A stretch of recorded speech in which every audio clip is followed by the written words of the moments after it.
Extreme economic inequality is about the difference between those who have prospered and those who have lost everything. It's the difference between people profiting from selling fancy clothes and those working in the factories making them, earning poverty wages.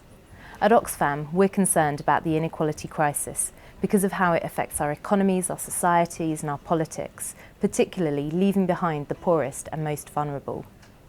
In our new report, we look at what the data tells us about wealth inequality. We look at wealth because we know assets like land are so important for people's livelihoods and help people respond to shocks like a medical bill and to invest in their future. While at the other end of the spectrum, people with a lot of wealth can generate extremely high returns, accumulating ever more wealth. And with wealth comes power and influence over policies and institutions, over companies and the environment, which affect us all. To understand how wealth is shared around the world, researchers at Credit Suisse compile a comprehensive database on global wealth. They take national level data on how much wealth is in each country and how it's shared between the population. Bringing all this information together, they construct the Global Wealth Database. And it's a shockingly unequal picture. The richest 1% of people have more wealth than everyone else put together. This year, new data became available, particularly for China and India, and the global wealth estimates were updated accordingly. These new estimates found that there was even less wealth in the bottom 50% of the planet than had previously been estimated. The bottom half of the planet have just 1% of global wealth. That's 3.5 billion people with just 1% of global wealth.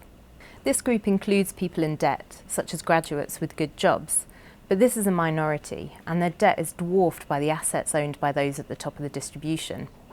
More than 70% of people in this group are from low-income countries, where debt and lack of assets makes people particularly vulnerable, where there are weaker social security systems in place. Knowing that so much of the world's wealth is concentrated at the very top, we used the Forbes billionaires list to find out more information about the very wealthiest.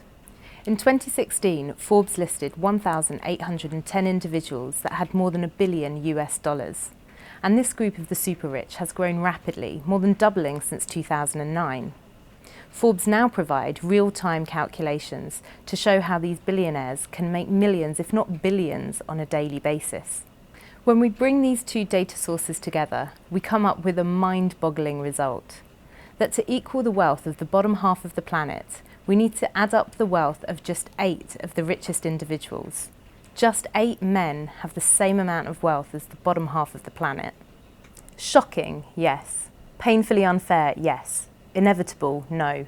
Our report proposes an alternative way to manage our economies. A human economy where people and planet are put before profits. Take a look at our report. Join our campaign to even it up. And find out more about how inequality affects people's lives.